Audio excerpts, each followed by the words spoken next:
There's an emptiness there that I don't think anybody can ever explain until it happens to them. It's Daddy. Sometimes I can be in disbelief that your child is deaf, like. The ability to hear is something that most people take for granted. While for some, deafness is a cherished identity. For others, it's something that they dearly want to change. I want her to just talk when she grows up. Of course, I need to be careful with my expectations. I don't want to set myself up for a fall here by expecting too much and not getting what I'm hoping for. Over the next 6 months, we will follow 4 different people as they get an electronic surgical implant that they hope will profoundly change their lives. This is Mr. Fergal Glynn. How are you, Gemma? Nice to meet you. I want to feel that nobody call my name. My name's gone.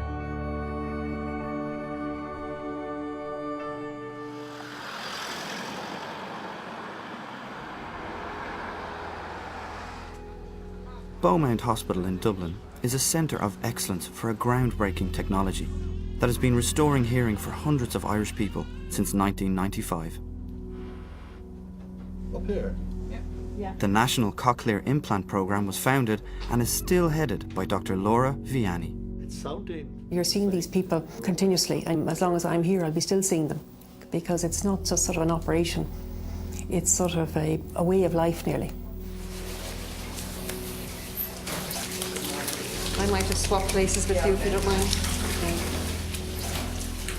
We hear with our brain, we don't hear with our ears. Our ears just give us impulses so that our brain makes sense of them. In much the same way that if you're dreaming, you can dream even with your eyes closed and see things. This is a problem in the inner ear, and normally the hair cells stimulate the nerves, and these aren't working. So basically what the cochlear implant does is it bypasses the hair cells, and this electrode stimulates the nerves. That's lovely, thank you. And it's this magnificent effort of the brain to reinterpret electrical signals that we have placed inside the ear as human sound that is the real remarkable thing about cochlear implantation.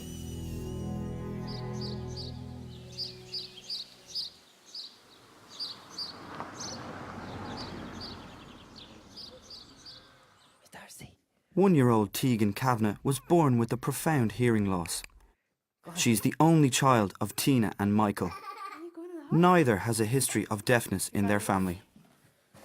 These were her first hearing aids. She got them when she was 5 weeks old. Keeping them in was a nightmare. What we used to do was put surgical tape over the moles, and we used to put double-sided tape at the back to stick them to her skin. But sure, after a while then, she learned how to pull all them off again. She's not getting anything from her hearing aids. You know, a kind of everyday thing she wouldn't really hear at all. A lot of people that have deafness, their family, they could be hereditary, like, you know, their father, their granny, there'll be always somebody. But like for us, either side has nobody, like, you know, so we couldn't really count on anyone to answer any of our questions. We had to go research it all ourselves, like. True. But you know, the way she's so reactive and responds to everything, everyone kept saying, oh, she can hear, I ain't telling you she can hear, like, but my granny still to this day keeps saying she's going to talk, she can hear, like, you know, it's just because she's so they don't alert, understand, like, quack, quack, she don't know, like, that she has to try words, you know, if she can't hear. Tell you what she's doing lately now, she's moving her lips. I think she's just copying us where we're moving her mouth, whether she thinks she has to do it or what, but she'd be just sitting there and the mouth to be going. She's not responding, she's not doing kind of what another child should be doing. Like, whereas when she was younger, I didn't notice it as much, like. Or even now, like, she should be kind of talking, trying to talk, mama, dada, there's just little words and there's none of that, like.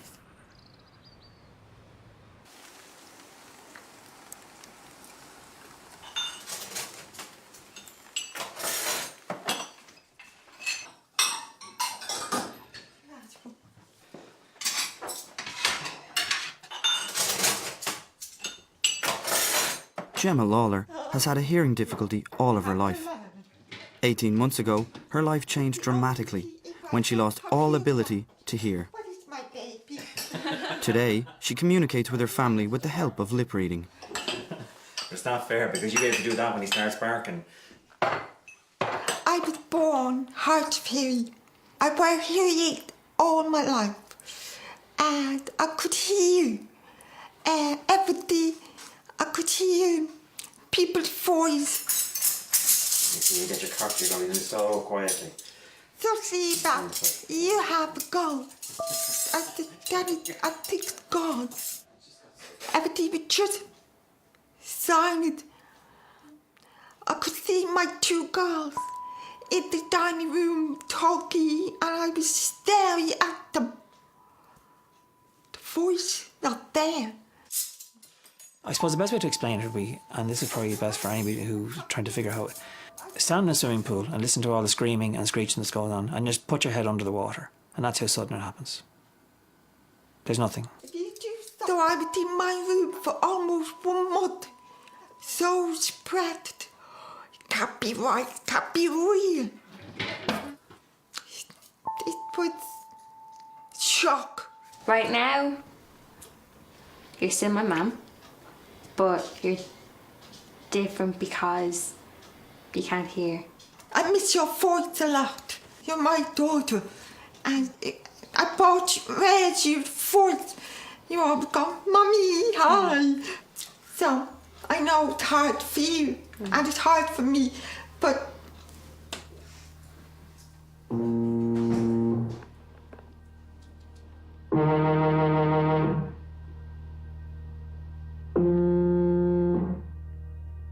Modern scientific teaching of the deaf depends on using the vibrations of the waves caused by sounds as they travel through the air. With the help of a simple game, a record can be made of the degree.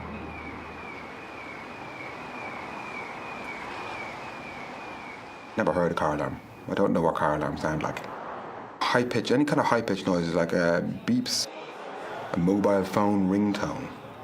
I've never heard a mobile phone ringtone. Richard Cantwell was born with hearing loss. It has been gradually deteriorating throughout his life. I remember being in my grandmother's house, just playing away on the piano. I could hear the notes, it was going ding, ding, ding, and then I'd hear a clunk on the last 3 or 4 keys on the piano. So I remember wondering, what are those keys for? And it was just because I just couldn't hear them. Those are the frequencies that I was born without the ability to hear. When I was young, that didn't really have that much of an impact on me.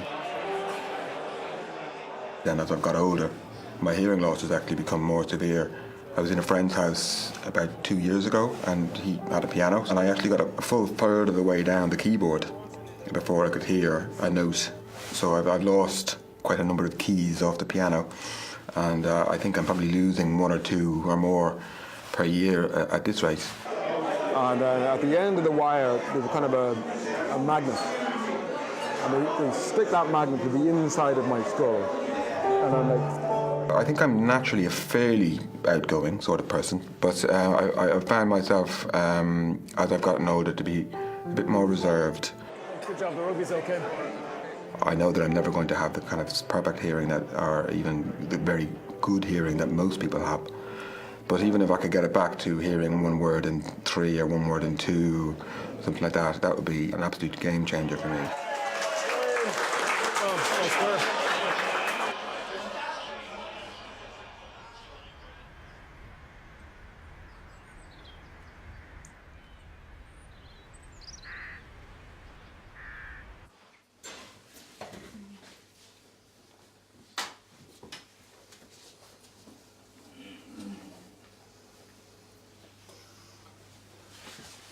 Paula Moore was born with severe hearing loss. When her daughter Sophia was born 2.5 years ago, doctors tested her to see if she had any hearing difficulties. She started there, yeah. She started it there. You can't anymore try. My mom hurt me. Don't worry. Paula and Sophia live with Paula's parents, who are both profoundly deaf. Paul and Sarah, they were both born deaf. So I kind of had the experience of them growing up as a child, and then I saw my granddaughter there, Sophia, and she was deaf. So then I was quite happy at that stage. But to be honest, I do want her to talk. I want her to be quite oral because I know for her future it is going to be the best thing. I want her to do just so when she grows up. Hi. Hi. I hope that will more come in and get children and in the play school. I grab my family. Yeah.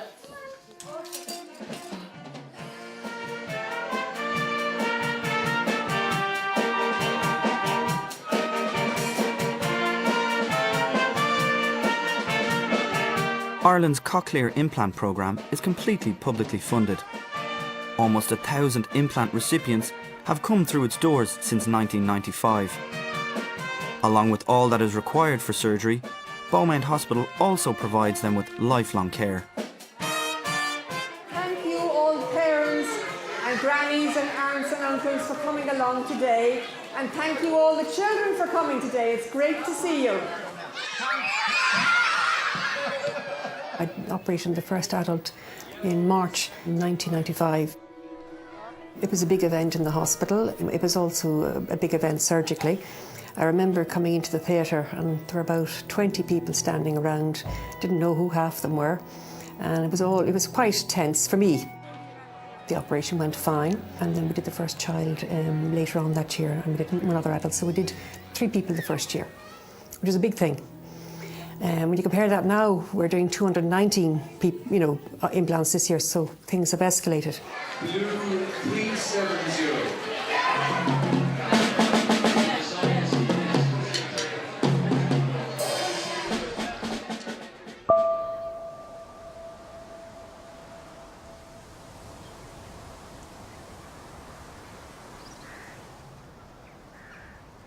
When Gemma Lawler completely lost her hearing, she decided to get a cochlear implant. She hopes it will break 18 months of total silence. I feel everything quiet because it's very breezy, also bored, all silent.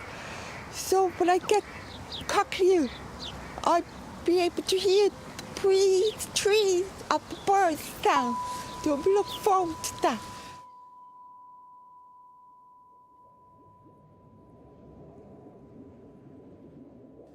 I want to hear, just feel that nobody call my name. My name's gone. No Gemma or no Mom. Years ago, when I was hard of hearing, I disagreed with Cochlear. Because I'm very nervous, because it's a very big decision. Are you ready? Yeah. I'm ready to go. I know people don't like the idea because they were deaf. Okay, for example, if I was very deaf, I would want it because I've always been deaf. I was hard of hearing. I'm hard of hearing. I've heard before, so I miss it terrible. So it's my decision. I go for it. We now have techniques for the testing of hearing of infants. We concentrate on those children, for instance, who have a family history of deafness, whose mothers have had German measles or other infectious disease during pregnancy. Since the 1950s, surgeons around the world have been developing cochlear implant technology. When operations were first carried out in Ireland 20 years ago, the subject began a debate in the deaf and hard of hearing communities that continues right to this very day. John, something which is quite surprising to hearing people is that a lot of deaf people have concerns about this operation. Historically and culturally, society has forced us and tried to normalise this so that we would fit into the hearing world. From experience, we know that this has failed. It'll reduce the numbers in the deaf community, and sign language is constantly oppressed. People feel like one of the aims of the implants is to wipe out the deaf community. Deaf children's rights, where are deaf children's rights in all of this? We respect the rights of individuals when it comes to choice, but we feel that they should get full information before making a decision.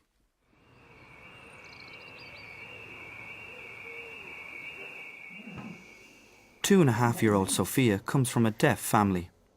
She is awaiting a cochlear implant. A year ago, Sophia's auntie Sarah went through the same procedure. It was a long, hard sell to her father, who had been against the idea for years. I felt, to be honest, that some deaf people would criticise the idea of the cochlear implant. I thought, they're just children. It's better to leave them as they are. This is the view, Why go tampering with things, putting things into their head? What's the point? Just leave them as they are.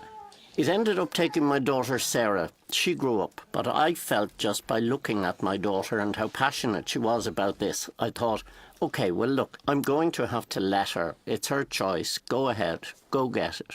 And I was happy for her that she made that decision. And she was delighted she made that decision.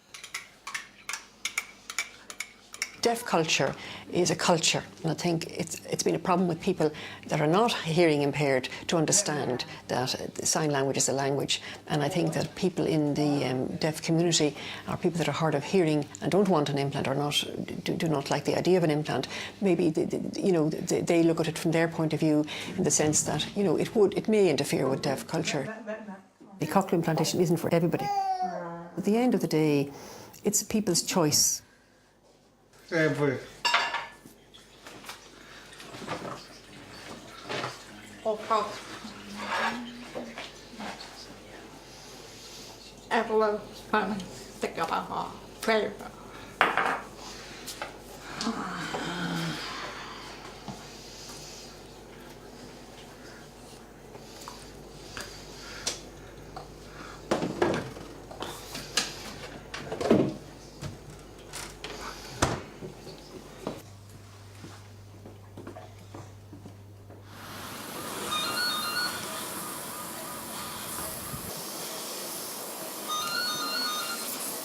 On purpose, and making a nice pocket. It's small enough to hold the implant in place tightly against the skull and not big enough that it moves. When you're doing something, you must look at how you're doing it, why you're doing it, and what are the outcomes, and that's very important. So we'll use a microscope now. Over the last 20 years, I have kept data on all our patients, pre-operatively and post-operatively. Please. We're looking at predictive factors. Why do some people do better than others? So this is very exciting, and who knows, maybe we might even design an implant ourselves in time to come. This area here is the first part of the balance centre in the ear. Not obvious, so it can creep up on you before you know where you are. Important to be aware of it because it's very close to the nerve that controls the face, and if that nerve is damaged, it would be as if the patient had had a stroke. There's maybe 1 or 2 millimetres here that it's safe to drill.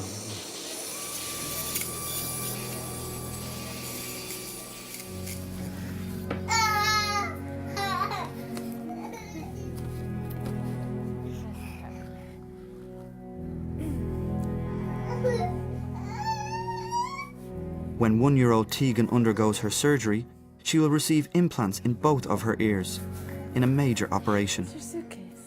Where they will be drilling down, it's very close to the facial nerve, and there is a risk of hitting that. So she'll have double the risk because it'll be on both sides where they'll be implanting her.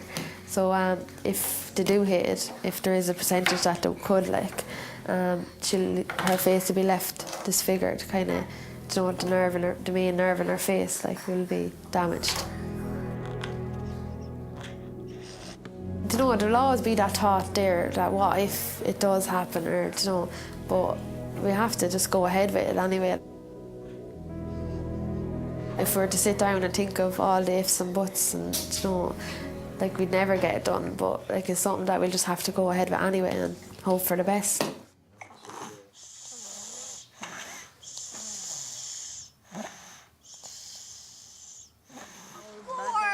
I think there might be some down here. We'll go and have a look. Also awaiting a cochlear implant is Richard Cantwell.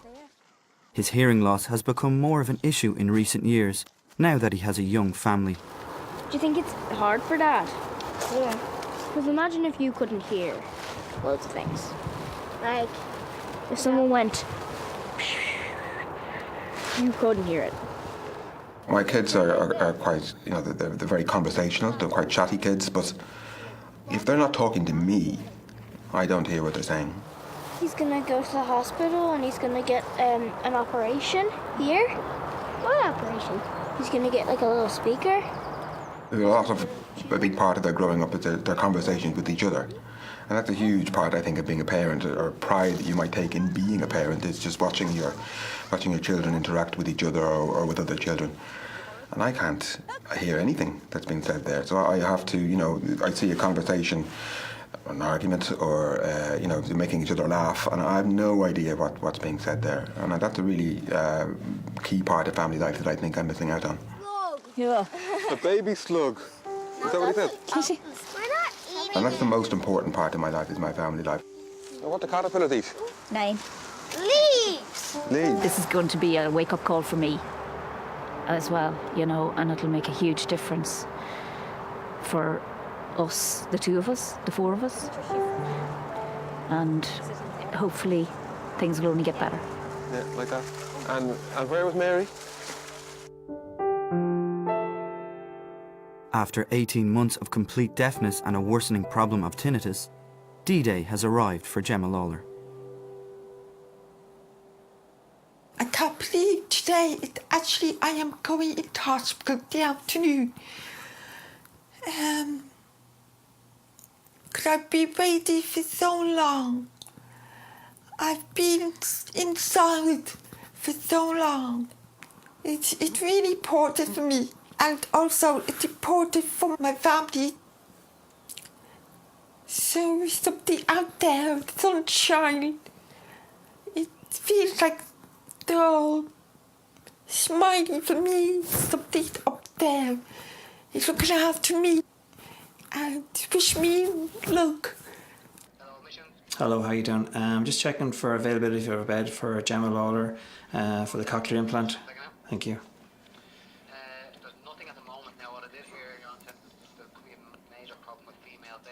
Okay. Okay, all right, thanks a lot, thank you. Well, what's she saying? Well, there's a problem with beds. There's not enough of them at the moment, so he's going to ring me back, hopefully in the next hour or so, and then let me know what the situation is. All right. That's fine. We'll get you any. Thank you. With cutbacks and everything else, even when something is there, you don't know until the day whether it's actually going to go ahead, whatever the operation may be. So at this point, it's beds.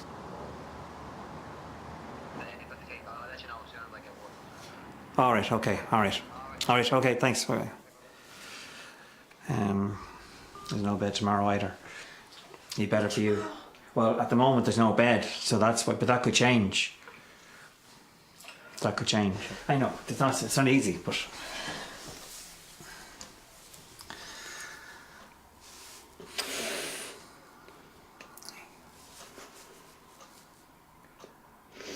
It's just the bed is the problem.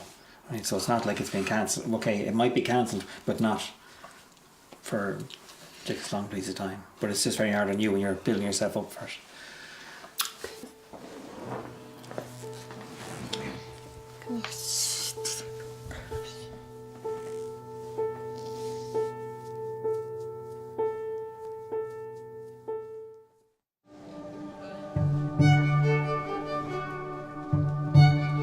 2.5-year-old Sophia is about to undergo surgery that her family hopes will improve her hearing and help her development of speech.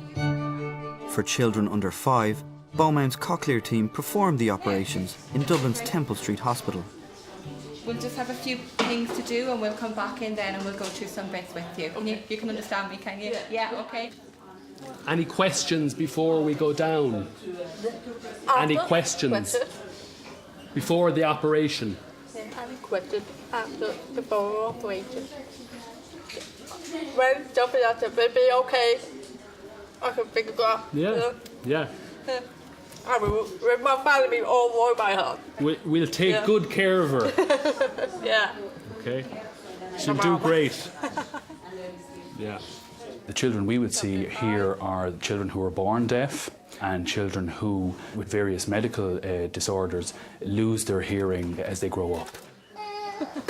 I'll chat to you after the operation. Okay. So I suppose the most important thing for children, if they have profound deafness, is that they're picked up at an early age. We have until about 3 years of age to restore that hearing ability. Otherwise, the centre in the brain that deals with hearing starts regressing, and if it's after 3 years of age, then the benefits from a cochlear implantation start to decline. When was the last time you had something to eat or drink? 11 o'clock last night. Richard Cantwell's hearing has been deteriorating for his entire life. His decision to get a cochlear implant is something that he has mulled over for years. Cochlear. The procedure is irreversible and will disable all the function he currently has in his right ear. The procedure itself is going to remove whatever hearing I have left in that ear, but the potential benefits then, do they outweigh that loss? And I think in my case, certainly, I feel that is a price worth paying, so to speak. Okay, so we'll just be a few hours, and you know Peter well? Yeah, I'll get you sorted out inside. So we'll look after you. See you on the other side. You will indeed. Probably would be right to begin to get a bit nervous now at this point. If you weren't nervous at this point, there'd be something wrong with you. But no, I think every faith in the team here is just going to be a success. Good luck now.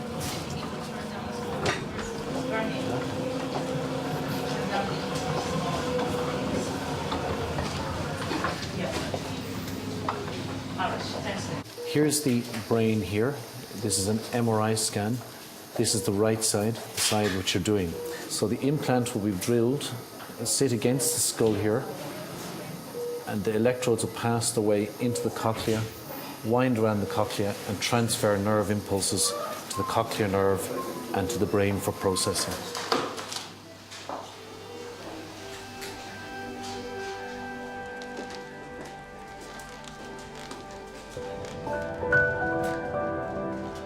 One-year-old Tegan Kavanagh's family has opted for bilateral surgery. They have been advised that this will give their daughter the best possible chance of being able to hear and develop speech. Thank you. Ta-ta. Ta-ta. I know we've been through all the risks of surgery before with you. I might just run through them quickly again. I know it's scary, but it's worth us just making sure you're aware it's not without risk. When we're doing the operation, we are very close to the facial nerve, which is the nerve that moves the side of the face, so you can be left with weakness of one side of the face afterwards. It's very, very rare. Okay. She'll have a slight increase above the background in her risk of getting meningitis after. Right. Again, very small, right, which is why we've asked her to get her back.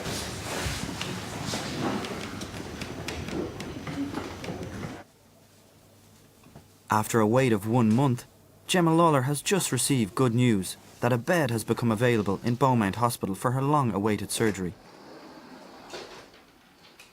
The phone rang. I didn't know who it was. Then I saw Daddy's face. Oh, hi, he looked happy. Then he came around and me, you're going to Beaumont today. You'll be good. You look back. If somebody's going for this, they have to be going for it themselves, not for anybody else. Because if anything changes, well, then it's down to them. They wanted it for themselves, and then no matter what happens, it was their choice.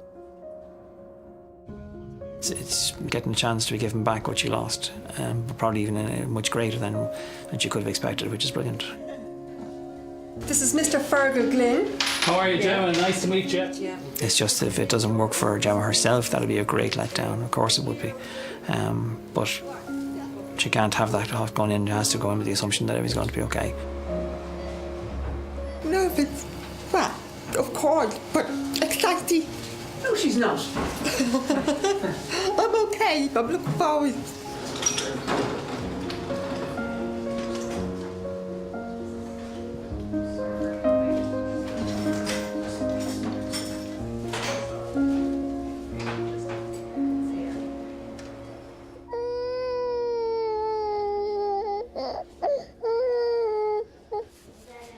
Obviously, some patients won't get full hearing, but they get an awareness of sound, and that they find that helpful. But it is a life-changing experience. What I find really wonderful is kids coming back. A little girl stopped me on the corridor last week, and she said, I've got something to show you, I've got something to show you. And she showed me her junior cert results, and it's just, to me, it's awesome. I feel as if they're my kids as well. I only have one child of my own, but it's like all these children. It's really wonderful. Yeah. Hi, Daddy. Hi, Daddy. Give him a kiss. No kisses? Okay. We just go on this side again. You become part of their lives because they really have to attend every year for the rest of their lives. So you have to, treat them, they're not just a patient or a client, they're actually part of you because you're part of their lives and you take part in everything. Yes. I think for any parent, seeing their child being put to sleep, it is hard, but it's for the best, It's just a wait now. The next 5 hours will feel like 5 days. Okay, our patient's name is Mr. Cantwell. Mr. Cantwell has been consented for right cochlear implantation. Is he positioned correctly? Yeah. Yeah. Essential imaging? Yeah.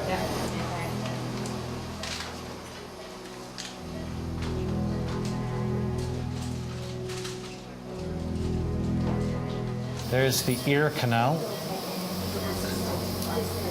This is the mastoid bone here, and it's much like a crunchy bar or an arrow. We're just going to drill through this.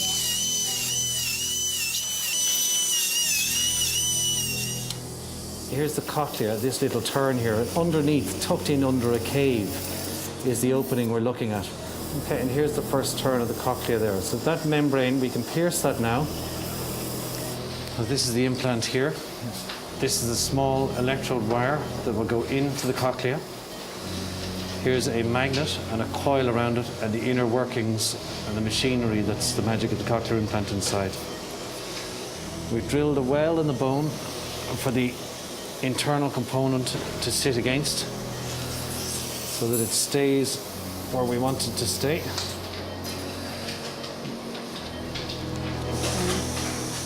It's through this opening here that Mr. Walsh will thread the cochlear implant into. To the gold tool, thanks. And the whole electrode has full insertion.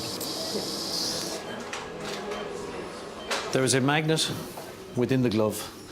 The magnet gets attached to the magnet that's implanted in the device. What we do is play stimuli down through the electrodes. They stimulate the cells that are left in the cochlea, and subsequently they stimulate the hearing nerve. We can pick up those responses on the computer, so therefore we know if the implant is stimulating the nerve as required. In some children, it's the first time that it'll be stimulated. In this adult, this man has had hearing that has deteriorated, so it'll be a reignition of the nerve. It's like kick-starting it again.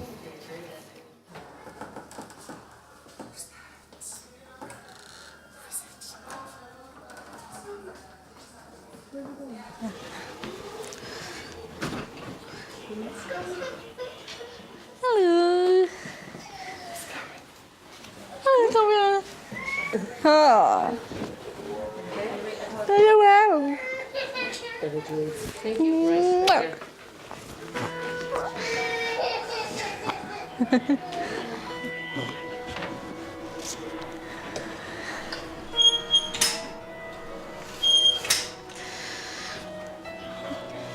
Thank God.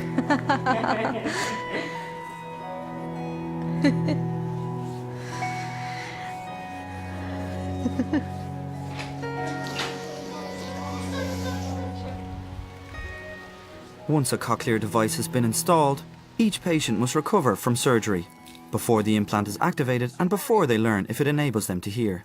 Come on in, you ready? Yeah, ready And to go. Roisin, yes? After 2 weeks of rest, it's switch-on day for Richard. How have you been since the operation? Very good. Yeah. No problems at all.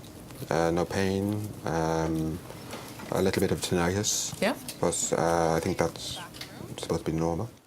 So don't worry if it takes a while before you start to hear something, okay? Let's go. Okay, so switch it on. You hearing something? Right.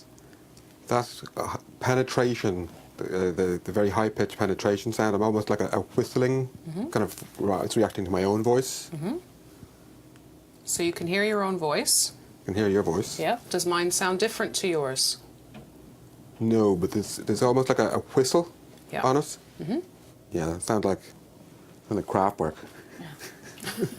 Immediately on the first day, you can hear a range of pitches. Now again, the quality of the sound isn't probably ideal, but it's going to take time. That's Absolutely, what, yeah, take time. Yeah.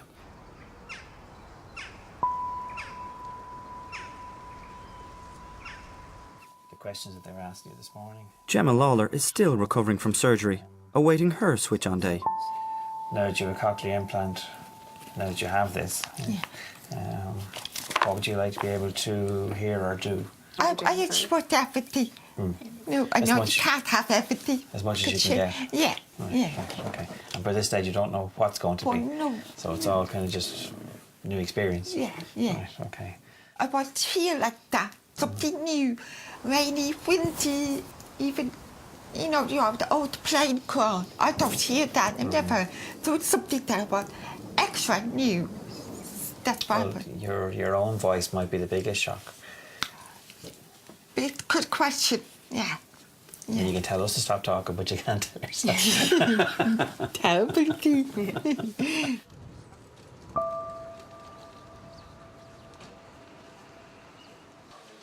Oh, look. She's coming to say hello. And your lovely tights. Oh, lovely. It's 2.5-year-old Sophia's switch-on day. She's looking at me like, who are you? It's a procedure that can be hard to manage with children. My name is Jyoti. I'm an audiologist. And The audiologist will activate her device and hope Sophia can tolerate the sensation of the sound processor on her head. You could just try putting it on her. Okay. It's just a sensation.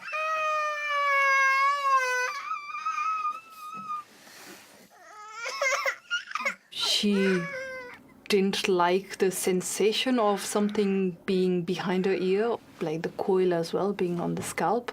What's the matter, sweetheart? Oh, she's a heartbreaker. The Cochlear team settle for experimenting with low frequency levels. Sophia finally seems to be responding favourably.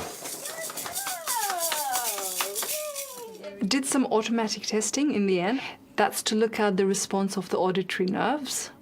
That just helps us set the levels with the programming. So we did that, she cooperated with that. And then later on we went live and then increased the levels slowly until we thought, okay, we shouldn't go any further because we want to push for the sounds to be as loud as possible. But at the same time, if we go too high, too fast, she might have just rejected the implant.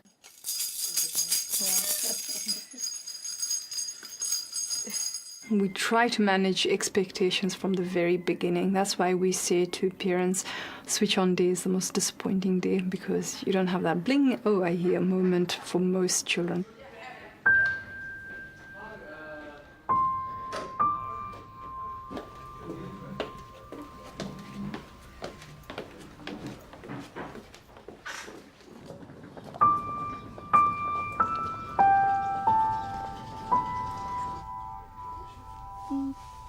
Also today, profoundly deaf 1-year-old Tegan Kavanagh will have both of her devices switched on.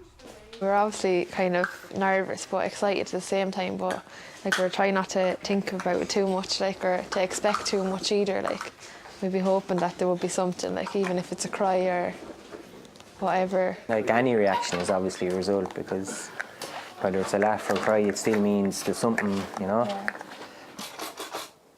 Okay, I'm going to switch her on the left side. I'm going in on the left. She seems okay there. Okay, I'm just going up slowly, and... What is this? We build. Okay. Are you going to build? Could you rattle this near her, just to make sure that she's comfortable?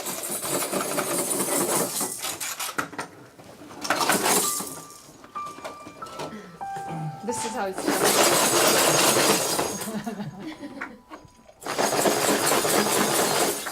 Sometimes with some children, it might be many months before they start reacting. It takes time for the brain to start making sense of the sounds from the implant. So it's like you have to treat her like she's just born today and she's learning to hear sounds. Okay? We were expecting something, I don't know. I was anyway. Hard to tell, really, isn't it? She reckons she's comfortable as it is. She didn't want to turn it up too much.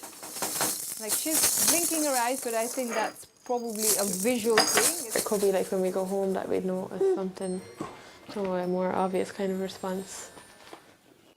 No, she can't. If she's not reacting to that noise, I can't see how she can hear normal to stuff like, you know. I don't know. On the first day, you wouldn't expect them to start making sense of sounds. That's the biggest thing. We get very upset with some of the things you see on the internet, like people who've never heard sounds before, they get the implant and suddenly they start hearing music and people talking and it's all very rubbish, because if you've never heard sounds before and you start hearing with the implant, you won't even make sense of the sounds. It takes time.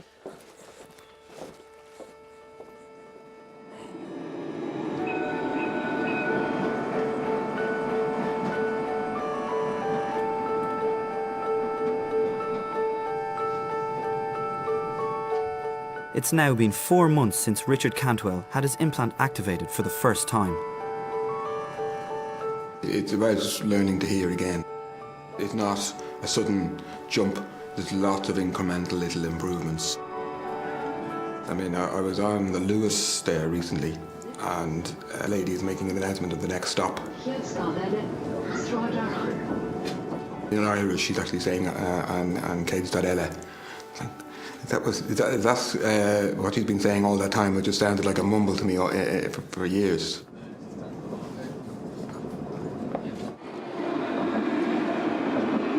Well, there's a lot of audio information out there that I've just been blissfully unaware of, that I'm now beginning to become aware of.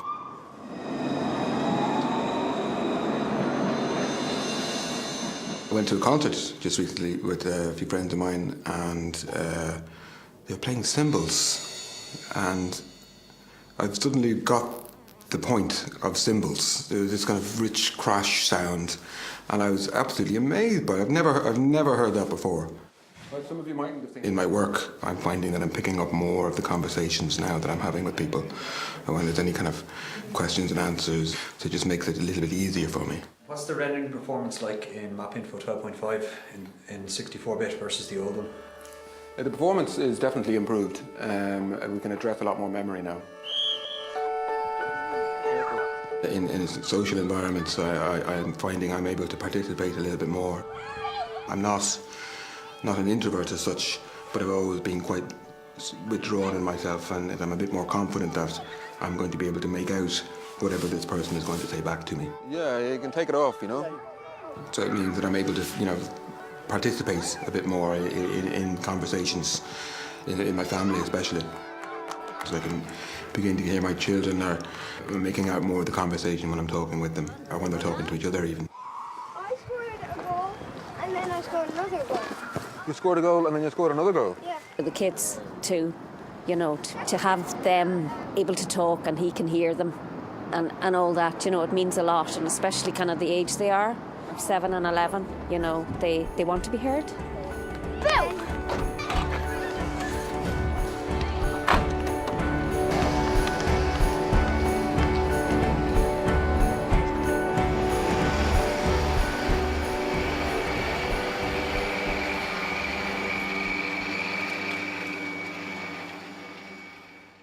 It's just 1 week on from Sophia's switch on.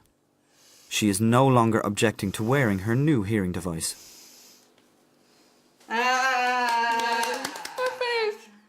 It's a slow process, but as we got through the week, now she's demanding to have it turned on. She's demanding to have it put on in the mornings.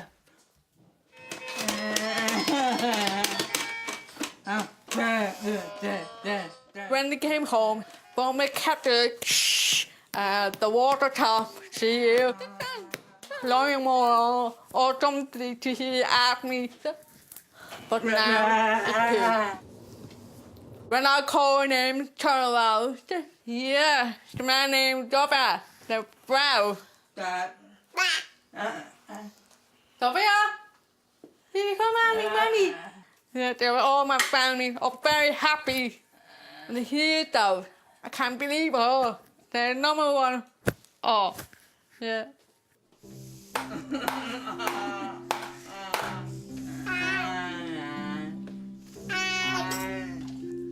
I observed her one day, and you know, it was like she was talking. Now, obviously, I can't hear, so I don't know what she said. But my grandson, David, he said that her speech is really good, and that her voice is lovely, and that she has a few words. Blue, yellow. Cow moo. Cow. So that when she goes to the play school over in the creche across the road there, the teacher over there told us she is doing really, really well. A pig. You know, she's mixing in with the other children a lot better, and it's really good. High five. Am I getting a hug? Am I getting a hug?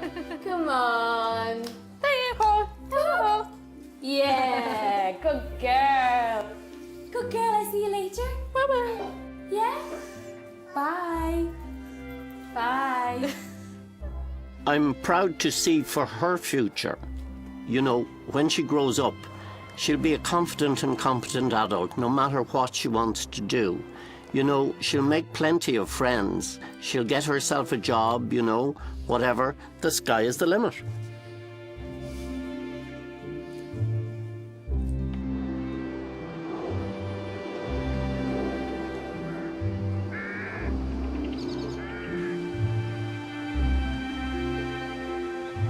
It's been 5 weeks since Tegan had her cochlear implants switched on. Her parents, Michael and Tina, are starting to notice some promising signs. Something going in, obviously. Something, whether they can't tell us that it's actually sound, but there's a frequency or noise or something Like going in. her, There's something nerves stimulating her being nerves. stimulated. As they explained to us, a newborn baby is hearing for basically a year before ever babbling or saying a word either. Like. So she's at the start now. She used to go through a year of that before. She used to bring things in, obviously, before they can come out, like, you know.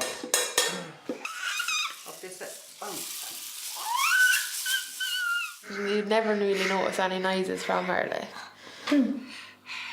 But now, like, as she's making an effort now, like, she's trying to talk, like. We used to kind of do stuff with her, like knock and show her that when we're knocking, that's what the sound is and all, you know. It's just to link the two things together. Time now is just me and Cian a bit of patience. We have loads of time, don't we, Beth? That's it, like her age is at an advantage as well, like, you know, because she's still so young. Oh, you're funny. Getting shy.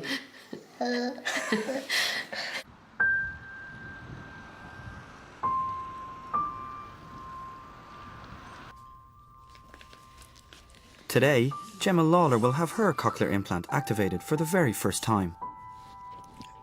I'm not expecting any great miracle because she's got a very long-standing hearing loss. She might hear nothing but bells and whistles, or she might actually be able to discriminate some basic sounds. I don't really know. Every time it's like a mystery.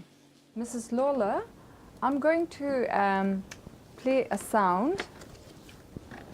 You tell me if the sound is on or off, okay?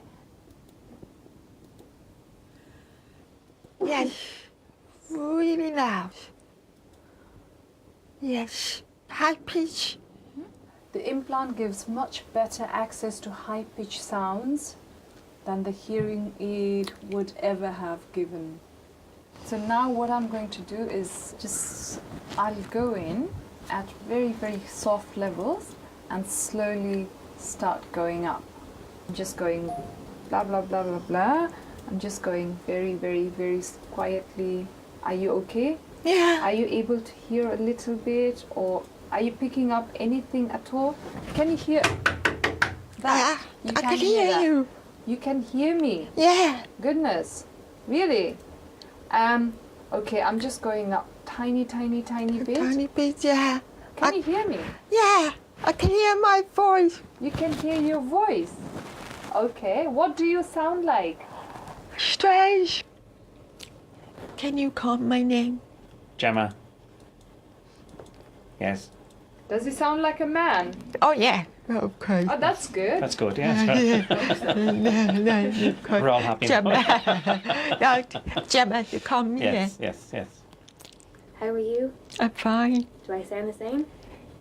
You're very soft. You're very speaking very softly, Tara. What you all call me? Mommy. Mommy. Yeah, I hear that. That's fantastic. Really good. How are you feeling? I'm so happy. You happy? Yes. The magic. Not having name, no sound name, it's just kind of being gone. But now, it's a kind of shock. You call me? Yes, I'm very happy to have my name back, Gemma. You're gonna hear the music.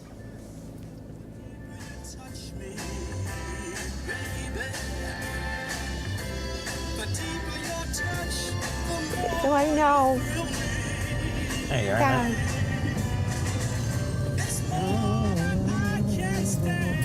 I could hear the voice of the music. That's much better, but I did have that all week. Oh. It was all in one. Let's go into that.